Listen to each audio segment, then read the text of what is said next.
John Lennon and Paul McCartney's post-Beatles relationship was a tapestry of fierce friendship and brutal honesty.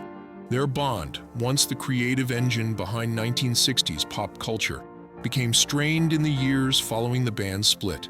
Lennon didn't shy away from airing his grievances, often expressing resentment through lyrics, interviews, and personal correspondence, leaving Paul wounded on more than one occasion.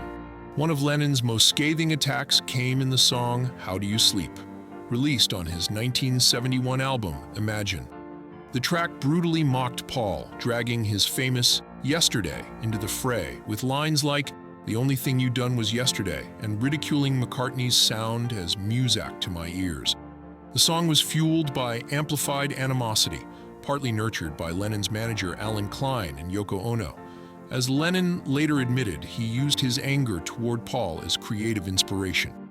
Paul found the diss deeply hurtful. He later remarked that the atmosphere around the feud and the deliberate effort to get Paul in song struck him as both intense and cruel. Determined not to retaliate publicly, Paul instead channeled his emotions into a heartfelt reply, "Dear friend," from Wings Wildlife, 1971, which conveyed a more conciliatory tone. John's vitriol also appeared in personal communication. In a caustic 1971 letter to Paul and Linda, penned on Lennon Ono letterhead, John snapped at Linda with lines like, "Do you really think most of today's art came about because of the Beatles?" He demanded she "get off your gold disc and fly," and expressed frustration over Paul's press lid in announcing the Beatles breakup, calling Linda's tone petty little perversion. Even casual conversations held barbs. In a phone call in 1974, Lennon mocked McCartney by saying he was all pizza and fairy tales. Yet Lennon's bitterness also revealed his vulnerability and awareness of their shared history. He quipped that while he could criticize Paul, no one else should, insisting, "I'm the only person who's allowed to say things like that about Paul." Despite the jabs, Lennon still respected Paul's musical genius. Observers like Alice Cooper noted Lennon would defend Paul fiercely if others mocked him, even physically intervening, proof that their friendship ran deeper than his public ferocity. Underlying Lennon's combative tone was insecurity.